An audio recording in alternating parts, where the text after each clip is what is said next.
Vamos abrir a nossa Bíblia no Evangelho de Mateus.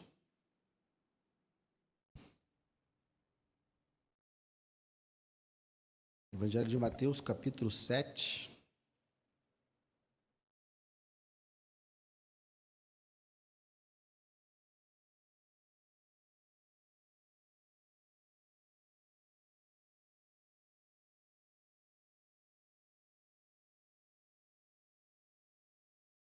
Mateus, capítulo 7. Vamos ler do 7 ao 12.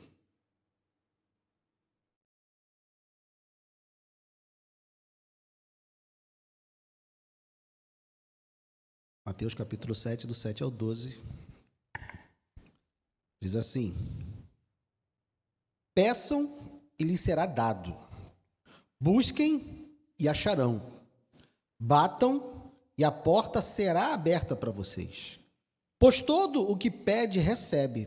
O que busca, encontra. E a quem bate, a porta será aberta. Ou quem de vocês, se o filho pedir pão, lhe dará uma pedra? Ou se pedir um peixe, lhe dará uma cobra? Ora, se vocês que são maus sabem dar coisas boas aos seus filhos, quanto mais o Pai de vocês que está nos céus dará coisas boas aos que lhe pedirem.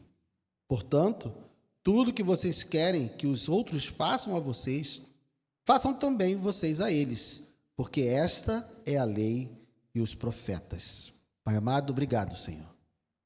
Que o Senhor esteja sobre nós nessa noite, que o Senhor fale conosco nessa noite, ó Deus. Encha-nos do teu Espírito, ó Deus, e não permita que eu atrapalhe a tua voz. Que a minha incapacidade, que as minhas limitações, Senhor, não sejam um obstáculo para que a tua igreja seja alimentada nessa noite. É que eu te peço, Senhor, e te agradeço, em nome de Jesus. Amém. Pode sentar, querido.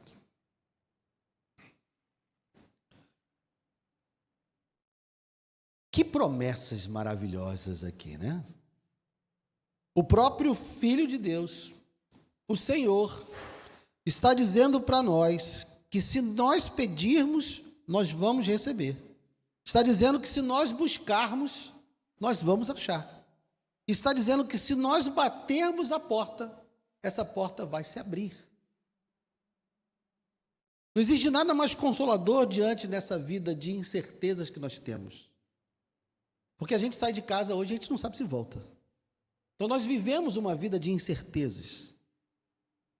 Mas saber que o nosso Senhor está conosco é o maior consolo que a gente pode ter. É a maior esperança que nós podemos ter. Saber que Ele estará conosco todos os dias e vai cuidar da nossa vida.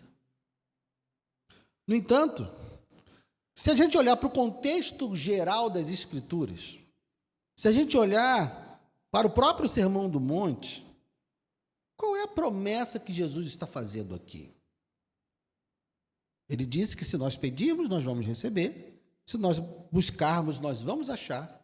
E se nós batermos na porta, a porta vai se abrir.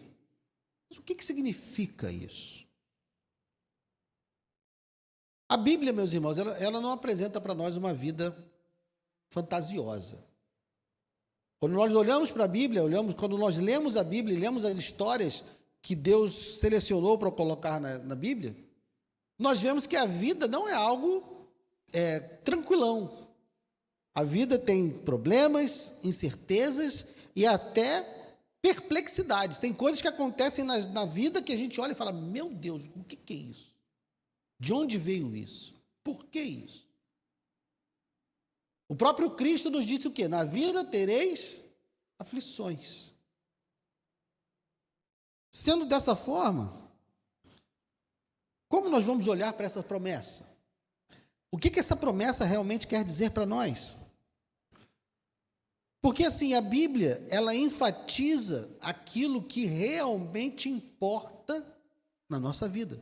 Aquilo que é realmente importante na nossa vida, nós vamos encontrar nas Escrituras. Então, se Jesus nos disse que na vida nós teríamos aflições, é porque nós teremos aflições. Mas ele completa a frase dizendo, mas tende bom ânimo, porque eu venci o mundo. Então o segredo não está não está numa expectativa de uma vida sem problemas. O segredo está no ter bom ânimo. Então a palavra de Deus, ela está muito mais preocupada em nos preparar para os problemas que vão aparecer. A Bíblia está muito mais preocupada em nos ensinar para quando nós nos confrontarmos com os problemas. Então não existe nas Escrituras, em nenhum lugar delas, uma promessa de que nós viveremos uma vida sem problemas. Não existe. Se você olhar de Gênesis a Apocalipse, o que nós aprendemos é justamente o contrário. Problemas vão acontecer, dificuldades vão aparecer, inimigos vão se levantar, oposições vão existir.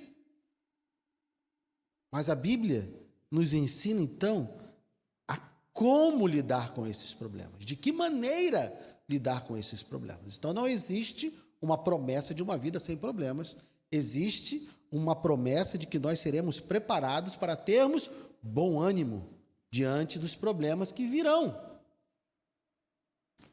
Vamos pensar na vida de Abraão. Anote aí a referência, eu não vou abrir, mas Hebreus capítulo 11, verso 8, nos diz que Abraão saiu de casa sem saber para onde ia. Deus vem e diz até Abraão: Abraão, sai da tua terra, da tua parentela e vai para a terra que eu vou te mostrar. Ainda não tinha mostrado. Abraão saiu de casa, seguiu a voz de Deus, sem saber para onde ia. Ele não tinha ideia, mas ele foi. Por que Abraão foi?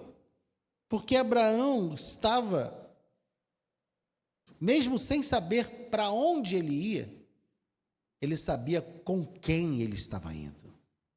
Então Abraão não estava preocupado com o destino, porque ele sabia que não estava sozinho.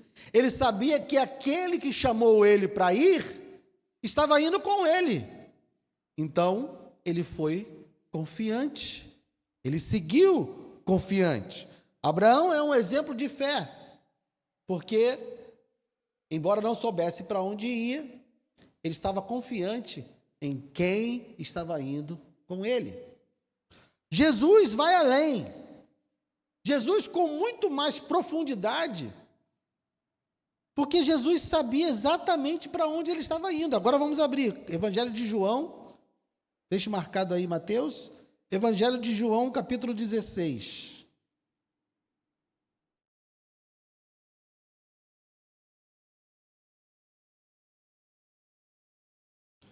João 16, verso 32.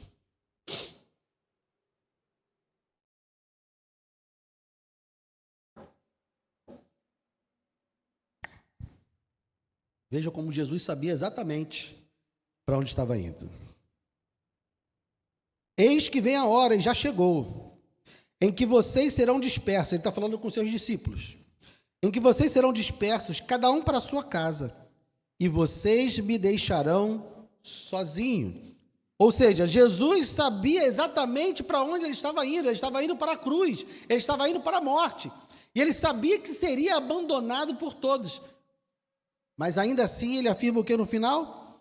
Mas não estou sozinho, porque o Pai está comigo. Abraão não sabia para onde ia, mas sabia com quem andava. Jesus sabia exatamente para onde estava indo, sabia que era um lugar de dor, mas também sabia com quem ele estava indo. Então, nós precisamos olhar para essas promessas que nós temos em Mateus. Pode voltar? Olhar com cuidado para essas promessas, porque elas são realmente promessas maravilhosas, mas talvez não sejam como você imagina que sejam, não sejam pelas mesmas razões que você imagina agora que sejam. Nós precisamos tomar cuidado para não compreender essa promessa de uma maneira errada.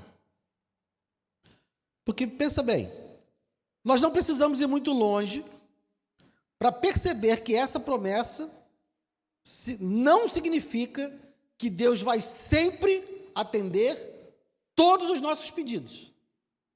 Acho que uma breve olhada na nossa vida uma breve olhada nas Escrituras, a gente já sabe que o que Jesus está dizendo aqui não é que tudo que nós pedirmos sempre será atendido. Concordam comigo? Que não é isso. Jesus não está nos dizendo que nós vamos sempre receber tudo o que pedirmos. Então, se não é isso, Guilherme, o que é então? Nós precisamos ter claro na mente que não é isso que está sendo dito aqui, porque quantas e quantas pessoas já se afastaram do Evangelho, já se afastaram de Deus, porque um dia ouviram ou entenderam que essas promessas eram exatamente isso, que eles receberiam tudo que pedissem. E na primeira vez que eles pedem e não recebem, começam a duvidar de Deus, começam a duvidar da palavra de Deus. Por isso que é crucial a gente entender o que é. E para que a gente compreenda o que significa realmente essa promessa, nós precisamos então fazer uma pergunta crucial. Por que Jesus colocou isso aqui? Por que nesse momento? Porque nós já estamos no Sermão do Monte já há algumas semanas. Jesus já tratou de diversos assuntos, inclusive Jesus já falou de oração. Então, por que Jesus coloca essa passagem nesse momento? Por que ele colocou aqui? Essa é a primeira pergunta que a gente tem que se fazer para poder entender o significado. O nome disso é contexto. Como eu falei quando nós começamos o capítulo 7, o capítulo 7 ele pode nos dar a impressão de que Jesus está trazendo vários pensamentos soltos, né? Que quando você vai vendo aqui os títulos que a sociedade bíblica coloca, né? Hábito de julgar os outros, Jesus encoraja a oração, a porta estreita, os falsos profetas. Pode parecer que aqui no final do sermão, Jesus começou a jogar ideias, né? Simplesmente colocando aqui elas aleatoriamente. Mas nós vimos que não é isso. Na verdade, o tema central do capítulo 7, o que Jesus está tratando em todas as questões que vão ser abordadas aqui no capítulo 7, ele está tratando da maneira como Deus está nos vendo viver a vida. Porque nós estamos acompanhando aqui, o Sermão do Monte começa nos dizendo como um cristão deve ser, quem um cristão é. Isso está lá nas bem-aventuranças. Quem é a sua identidade. Então, aquelas bem-aventuranças são a formação do caráter de um cristão. Um cristão é alguém humilde de espírito, é alguém que chora pela sua condição pecaminosa, é alguém que é manso, é alguém que tem fome e sede de justiça, e assim vamos em todas as bem-aventuranças. Então, ele fala da identidade do cristão. Depois, Jesus começa a falar da maneira que esse cristão deve viver. Então, ele fala do ser, depois ele fala do fazer. E ao falar do fazer, agora no final, o que Jesus está querendo nos dizer é que esse fazer é fazer diante de Deus. A vida que eu e você estamos vivendo, estamos buscando viver, é uma vida que está sendo vivida diante de Deus e diante do juízo de Deus. Nós não estamos buscando viver uma vida longe dos olhos do Senhor. Deus está nos observando. Nós somos discípulos de Cristo, somos, e Deus está olhando a nossa vida. Ele está vendo nossa maneira de viver, o nosso procedimento. Ele está olhando. Então, nós estamos vivendo diante dos olhos de Deus. Então, nós precisamos ter um temor, sabendo que essa vida que nós estamos buscando viver diante de Deus é como se fosse uma escola preparatória para a vida que nós teremos na eternidade. Deus está nos treinando, Deus está nos ensinando, nos exortando. Então, essa vida que o cristão busca viver é uma vida que ele busca viver diante de Deus, sabendo que está debaixo do juízo, não do condenação, mas Deus está avaliando a nossa vida. Ele está nos corrigindo, porque se ele avalia que a nossa vida tem um problema aqui, ele vai corrigir. E por isso que eu digo que é juízo. Deus está avaliando a nossa vida para que possa fazer os ajustes necessários. Então, por isso que Jesus começou o capítulo 7 nos alertando a respeito do perigo de nós agirmos como juízes. Se você se lembra, a última vez que nós falamos sobre o Sermão do Monte, há 3 semanas atrás, nós começamos aqui no capítulo 7, falando do não julguem, para que vocês não sejam julgados, pois com o critério que vocês julgarem, vocês serão julgados, e com a medida que vocês tiverem medido, vocês também serão medidos. Então, Jesus começa o capítulo 7 já com esse alerta: olha, a vida que vocês estão vivendo está sendo vivida diante de Deus. Então, por causa disso, prestem bem atenção como vocês vão viver. Então, ele nos alerta a respeito de como nós vamos julgar o pecado do próximo.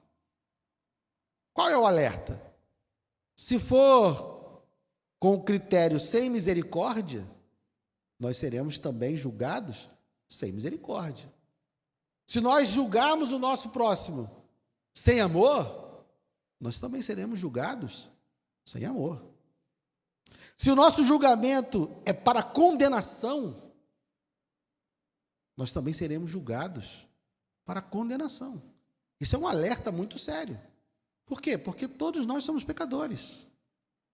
E esse alerta continua por aí, porque Jesus então vai nos ensinar, ele ensinou aqui no início do capítulo 7, que a maneira correta de nós nos aproximarmos do pecado do próximo é servindo ao próximo. Nós precisamos entender que quando nós nos aproximamos do próximo em pecado, nós queremos servi-lo, não condená-lo. Nós queremos ajudá-lo a lidar com o seu pecado, não que ele sofra juízo. E para isso nós precisamos tirar a trave do nosso olho. E o que é tirar a trave do nosso olho? Avaliar a nossa própria vida. Entender que nós também somos pecadores. Não somente somos pecadores, como podemos ser mais pecadores do que aquele que nós estamos nos aproximando para ajudar. Então, para ajudar o próximo, eu preciso fazer uma autoanálise e entender que eu sou pecador, e no momento que eu entendo que eu sou pecador, no momento que eu reconheço que eu sou carente da graça de Deus, então eu estou apto para me aproximar do meu irmão e ajudá-lo com o seu pecado. É dessa forma que nós devemos nos aproximar. Jesus ensinou isso no início. Só que nesse processo, quando nós nos voltamos para nós, porque Jesus manda, volte-se para si mesmo, tire a trave do seu olho para depois ir tirar o cisco do olho do seu irmão. Nesse processo que a gente volta e olha para nós, nesse processo que a gente confronta a nossa vida com a palavra de Deus, qual é a constatação que a gente faz? Sou um miserável pecador. Sou alguém que precisa urgentemente da graça de Deus. Quando eu me volto para mim e confronto a minha vida com o padrão de Deus, eu percebo o quão longe eu estou da santidade que é exigida. O quão longe eu estou do padrão de Deus. Então, quando eu faço essa constatação de que eu estou longe do padrão de Deus, eu vou lidar com o pecado do meu irmão da maneira correta. Mas Jesus, então, no texto que nós vemos hoje, ele ainda está nesse espírito. Porque nós, para julgarmos o irmão, para podermos nos aproximar do pecado do irmão, nós fizemos uma autoanálise. E essa autoanálise é uma autoanálise que nos confronta. Nós constatamos a nossa incapacidade. Nós constatamos que nós estamos longe do padrão de Deus. Nós constatamos que precisamos urgentemente de socorro, nós precisamos de ajuda. Quando a gente olha para a palavra de Deus, olha para o padrão de Deus, não somente aqui no Sermão do Monte, que é como se fosse um resumo, mas olhando para todas as Escrituras, nós vemos que estamos muito longe de atingir aquilo que Deus exige como padrão de santidade. Então, Jesus colocou essa parte aqui por causa disso. Porque olhando para o Sermão do Monte e olhando para as Escrituras, nós somos levados a pensar o quê? Isso é impossível. Eu não vou conseguir, eu não tenho como, eu não tenho meios, eu não tenho em mim o que é necessário para viver essa vida. O que está sendo colocado diante de mim aqui como um padrão é algo que eu não tenho como atingir, é algo que eu não tenho como fazer, eu não tenho os recursos necessários para viver essa vida. Diante dessa constatação, Jesus então coloca esse trecho. Se você não tem condições, peça. Se você não tem os meios, busque. Se você não tem as virtudes, bata e peça.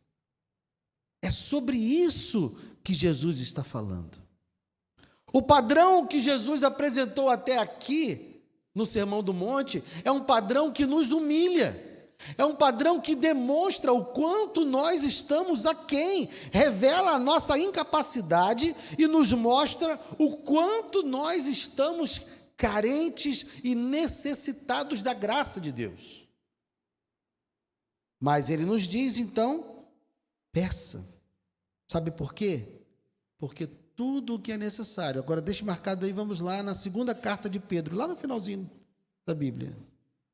Pedro nos faz uma afirmação aqui. Segunda carta de Pedro, capítulo 1, verso 3.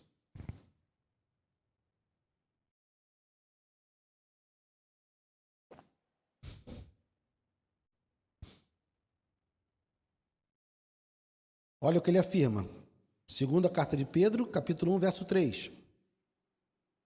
Pelo poder de Deus, nos foram concedidas todas as coisas que conduzem à vida e à piedade, pelo pleno conhecimento daquele que nos chamou para a sua própria glória e virtude. Vamos ler juntos? Pelo poder de Deus, nos foram concedidas todas as coisas que conduzem à vida e à piedade, pelo pleno conhecimento daquele que nos chamou para a sua própria glória e virtude. Então, meus irmãos, tudo o que nós precisamos para viver uma vida no padrão que Deus exige, tudo que nós precisamos para vivermos de acordo com os ensinamentos do Sermão do Monte, tudo isso já nos foi dado. Já nos foi dado. E aí, então, a gente fica com um monte de pergunta, né? Bom, se já foi dado, por que eu sou como sou? Se Deus graciosamente me deu tudo o que eu preciso para a vida e para a piedade, por que a qualidade da minha vida cristã é tão baixa?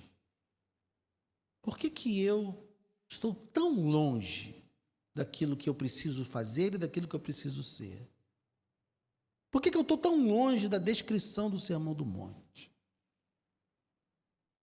Porque diante dessa afirmação de que tudo já nos foi dado e diante do ensinamento de Jesus que nós precisamos pedir, a gente fica sem desculpas.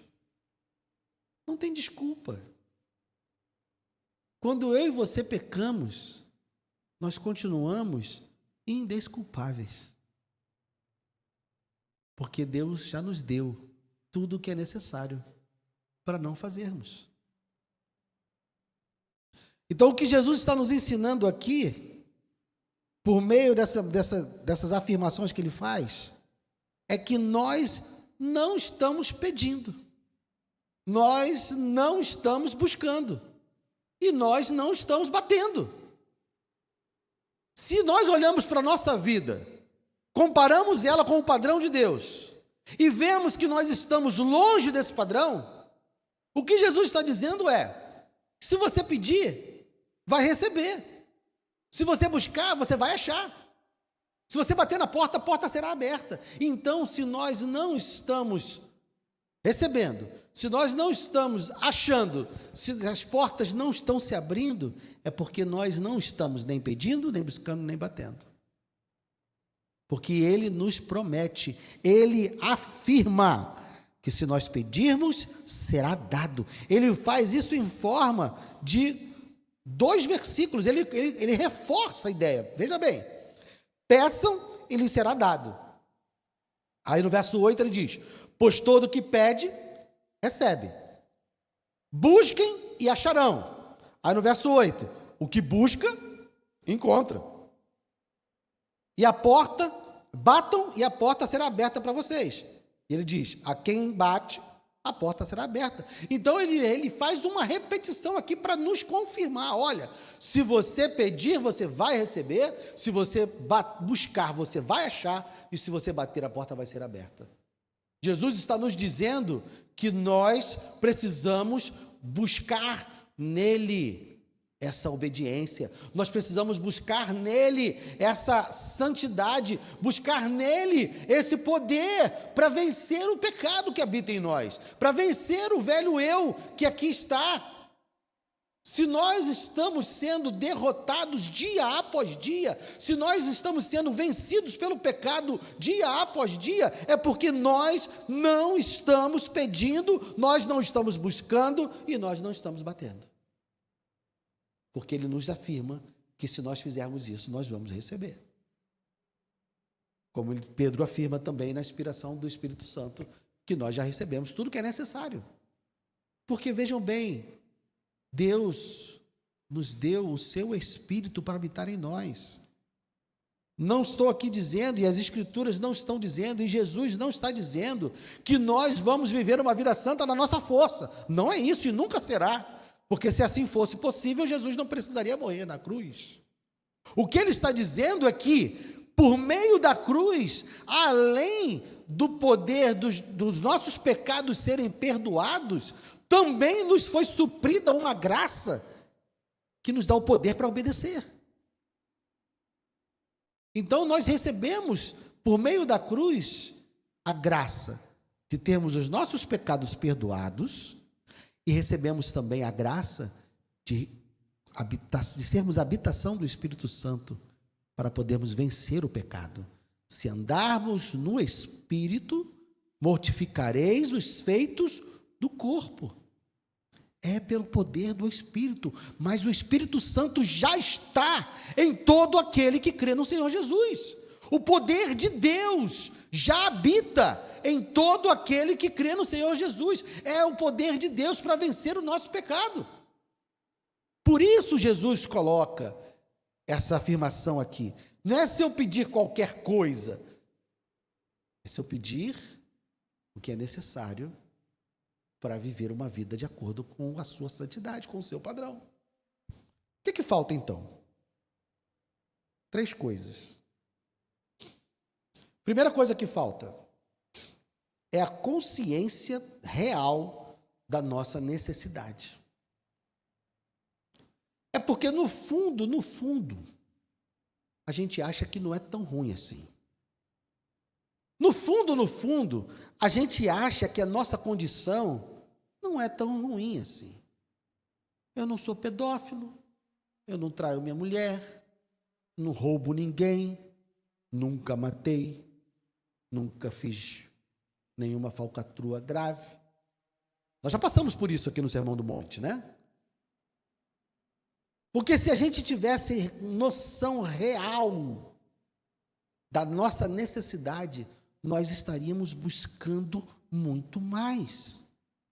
Nós buscamos Nós não buscamos, na verdade, porque achamos que a gente não precisa tanto assim. Sabe por que eu posso afirmar isso? Nenhum de nós pede santidade com a mesma força que pede cura. Quando a gente está doente, a gente clama. Quando tem alguém que a gente ama que está doente, a gente clama. Dia e noite, porque a gente quer o quê? A cura. A gente quer que a pessoa seja curada.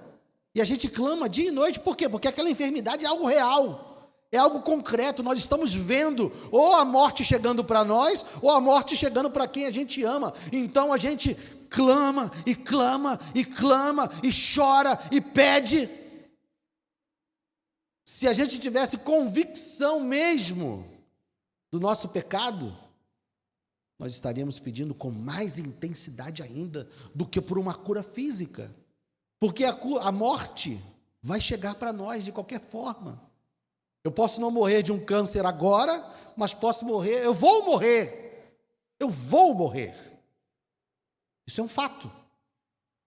Então, um cristão de verdade não deve temer a morte.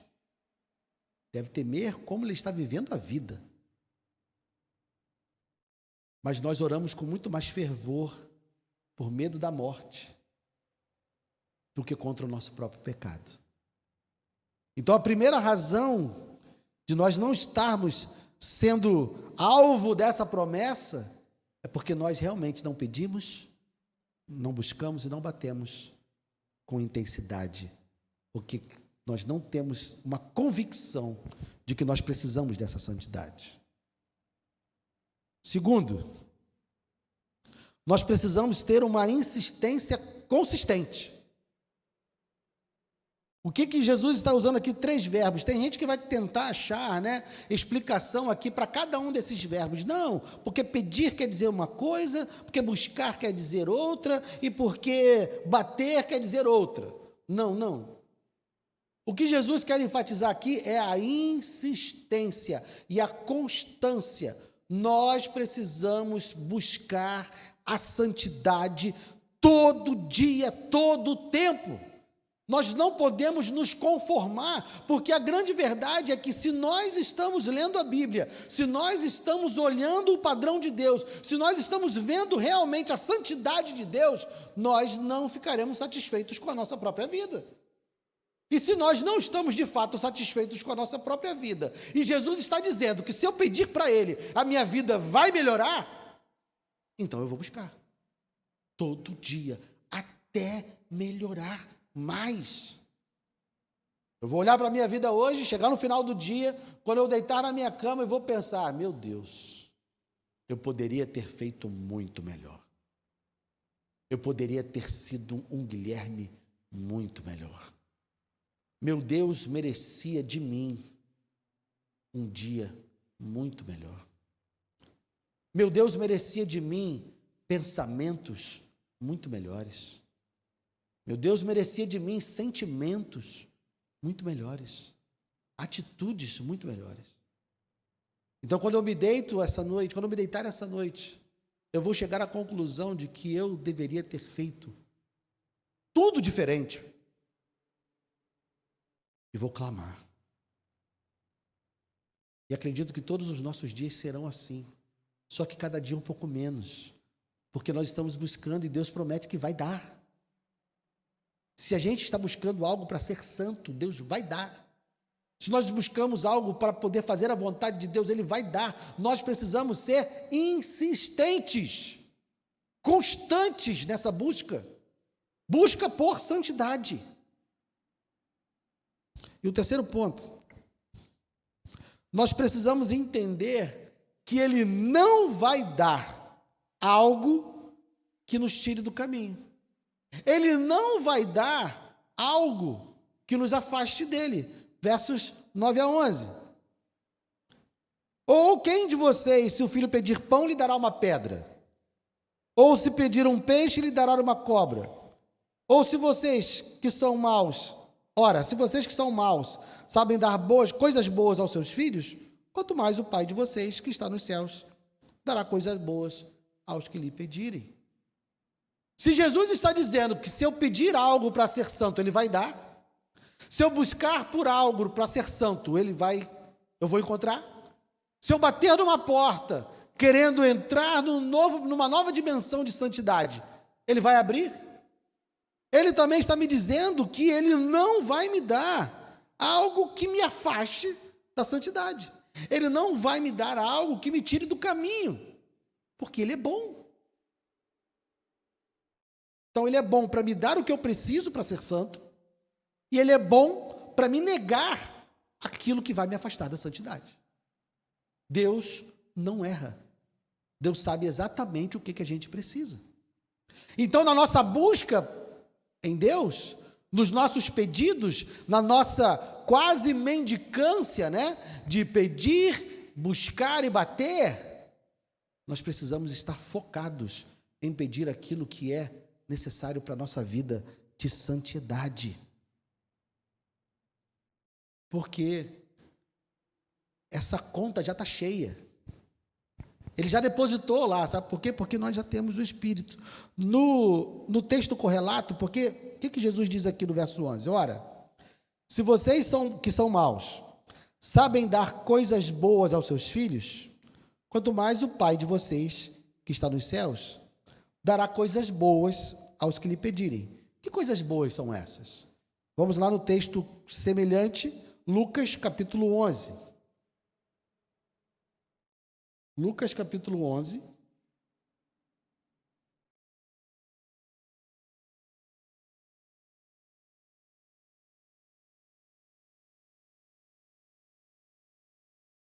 Verso 13.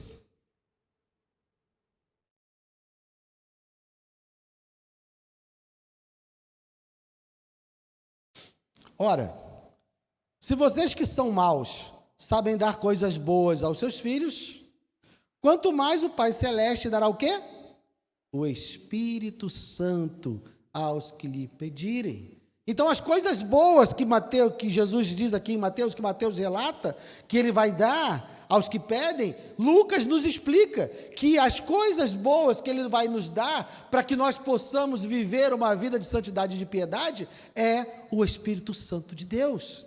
Ele concede o Espírito Santo de Deus, porque é no poder do Espírito que eu e você vamos crescer em santidade. E essa conta já está cheia. O que a gente precisa fazer é sacar dessa conta. E como é que a gente saca dessa conta? Pedindo, buscando, batendo.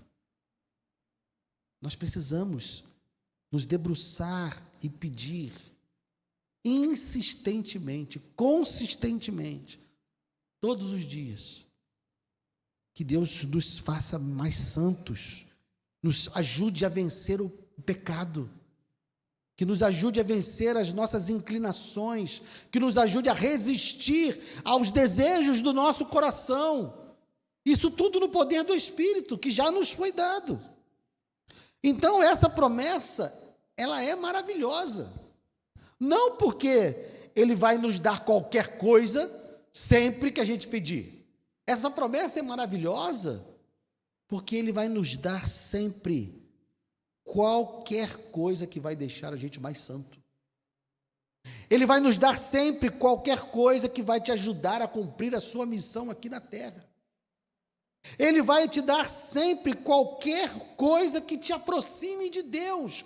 Tudo o que você precisa para viver uma vida mais próxima de Deus, Ele já prometeu te dar. Você precisa buscar. Eu preciso buscar, porque Ele já prometeu.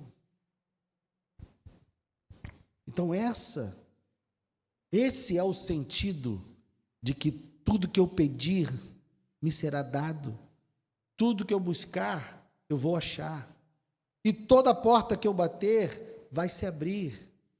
Dentro desse contexto é Deus me abençoando para ser cada dia mais parecido com Ele.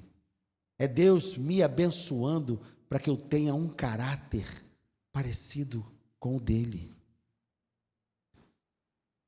E aí você vai se perguntar, Guilherme, tudo bem, mas esse verso 12 está fazendo o que aí? Portanto, tudo que vocês querem que os outros façam a vocês, façam também vocês a eles, porque essa é a lei e os profetas. Parece que está fora de contexto aqui, né? Parece que está fora. Mas não é. Da mesma forma que eu falei que esse trecho de hoje está conectado com o trecho da última semana, a respeito do não julgar, esse verso 12 está concluindo a ideia. Por quê? Quando eu vou me aproximar de um irmão que está em pecado, eu preciso me aproximar dele ciente das minhas incapacidades, ciente que eu também sou um pecador. Eu preciso saber disso. Mas Jesus acrescentou uma outra coisa que eu preciso saber também. Quando eu me aproximo de alguém que está em pecado, eu preciso saber que o próprio Deus concedeu a ele e a mim o poder para vencermos o pecado. O Espírito Santo habita nesse irmão e habita em mim. Então, quando eu me aproximo desse irmão e eu tenho que olhar para ele, eu tenho que olhar para o irmão que está em pecado e pensar: ele tem o Espírito Santo de Deus, ele pode sacar dessa conta. Deus deu a ele graciosamente, porque veja como isso muda a disposição do meu coração. Quando eu olho para o irmão que está em pecado e penso: Deus deu a ele o poder de vencer o pecado. Deus é bom, Deus é gracioso, Deus é misericordioso, porque deu a ele o poder de vencer o pecado. Então, quando eu olho para a vida do irmão e lembro que Deus vai dar tudo o que é necessário, eu vou ficar maravilhado pela bondade de Deus. Deus é tão magnânimo, Deus é tão gracioso, que Ele não só perdoa os nossos pecados, mas nos dá o poder de vencermos o pecado. Então, diante disso, quando olhamos para a vida do outro, nós entendemos mais uma coisa, que além de eu ser tão pecador quanto ele, ou até mais, ele recebeu de Deus o Espírito Santo para poder vencer o pecado. Isso é algo que deve maravilhar a mim. E quando eu vejo Deus agindo na vida do outro, como um Deus que capacita para vencer o pecado, gostei disso? Gostei, né? Então vai lá e faz a mesma coisa. Haja assim com o seu próximo. A conclusão é essa, então. Você gostou que Deus te deu tudo o que é necessário para viver uma vida santa? Você ficou feliz porque Deus está te dizendo que tudo que você pedir, tudo que você buscar e toda porta que você bater para ser santo, ela vai se abrir? Você ficou feliz com isso? Então se alegre, porque Deus também fez isso com o seu próximo. Deus também deu isso ao seu próximo. Então você precisa se aproximar do seu próximo para ajudá-lo a vencer o pecado, ajudá-lo a ser santo. E nós estamos então nessa luta, eu e você, nessa luta para sermos santos. Estamos nessa luta para sermos melhores. Estamos nessa luta para vencermos o nosso pecado. E o que nós devemos fazer então? Ajudar o outro.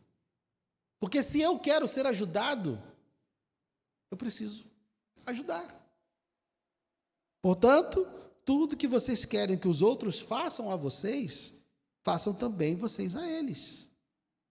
Se eu quero que você me ajude nas minhas fraquezas, se eu quero que você compreenda os meus pecados, se eu quero que você perdoe as vezes que eu te ofendi, eu não posso esperar fazer outra coisa com você. Eu não posso ter no meu coração outra intenção em relação a você do que a mesma coisa. Se eu quero ser perdoado, eu vou perdoar. Se eu quero ser santo, eu vou ajudar você a ser santo. Se eu quero ajuda para ser santo, eu vou ajudar você a ser santo. Se eu quero ajuda para clamar, para pedir, para buscar, para bater, eu também vou ajudar. Meu irmão, vem aqui, vamos orar. Meu irmão, vem aqui, vamos buscar. Você está com um problema, eu também tenho outros problemas também. Então vamos sacar dessa conta, porque Deus já nos deu. O Espírito Santo de Deus habita em mim, habita em você. Você pode vencer esse pecado e eu também posso. Então vamos lutar juntos. Vamos orar juntos, vamos buscar juntos. E vamos fazer isso de maneira insistente e consistente, até que a gente melhore. Até que a gente olhe para a nossa vida, estou um pouquinho melhor. Mas a gente sempre pode melhorar, porque nós não alcançaremos a perfeição nessa vida. Então é uma busca constante, mas nós precisamos estar sendo transformados de glória em glória. E Deus nos reúne em comunidade por isso. Deus não nos salva para nos deixar cada um na sua casa. Deus nos reúne num corpo, porque nós precisamos ajudar uns aos outros nessa caminhada. Então, que nós possamos ajudar uns aos outros, lembrar uns aos outros, olha, a tua conta de santidade está cheia, é só sacar. A sua conta de poder para vencer o pecado está lotada, é só sacar. Vamos buscar, vamos pegar, e é isso que a gente precisa fazer, juntos, amém? Vamos ficar de pé.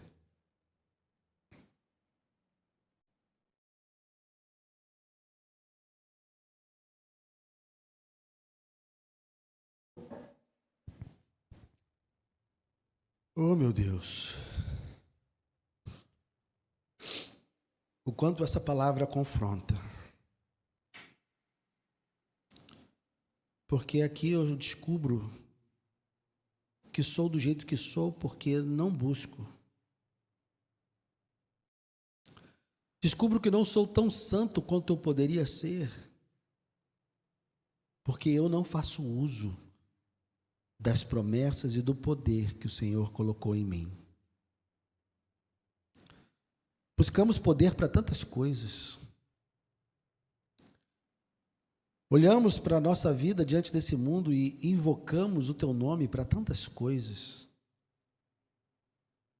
Queremos relevância, queremos importância, queremos respeito, queremos um monte de coisa. Usamos o Teu nome para dizer aos ímpios que eles não irão profanar o Teu nome. Levantamos altivamente o nosso rosto e a nossa voz para acusar todos aqueles que são contrários ao Evangelho. Fazemos tantas coisas. Queremos poder para tantas coisas. Mas aquilo que nós deveríamos pedir, aquilo que nós deveríamos buscar, as portas que nós deveríamos estar batendo, nós não estamos, Senhor. Porque se estivéssemos, nós seríamos melhores. Se estivéssemos pedindo as coisas certas, nós seríamos mais santos. Nós seríamos mais parecidos com Teu Filho. E provavelmente o mundo estaria olhando para nós de uma outra maneira. Provavelmente os nossos familiares que não são cristãos estariam olhando para nós de outra forma. Se nós estivéssemos realmente concentrados em sermos santos, ao invés de estar exigindo santidade dos outros, se nós estivéssemos de verdade buscando ser melhores, do que exigindo que os outros sejam melhores, oh Deus, como nossa vida seria diferente. Então eu começo, Deus, pedindo perdão. Me perdoa, Senhor. Me perdoa se eu não busco a santidade, como eu busco outras coisas. Me perdoa, Senhor, se eu não busco fazer a Tua vontade, como busco outras coisas. Se eu peço mais por coisas que não são importantes do que eu peço para ser santo, perdoa-me, Senhor. Que as minhas orações sejam diferentes de hoje em diante. Que os meus pedidos sejam diferentes de hoje em diante. Que o meu olhar seja diferente de hoje em diante. Porque o Senhor é tão bom. O Senhor é tão maravilhoso, o Senhor é tão misericordioso, tão gracioso, que me deu mais do que o perdão dos meus pecados. O Senhor me deu o poder para não pecar. Perdoou os meus pecados, todos, passados, presentes e futuros. O Senhor perdoou os pecados que eu ainda nem sei que vou cometer. Mas também me deu o poder para não pecar. Então, ó Deus, que eu não descanse apenas no seu perdão,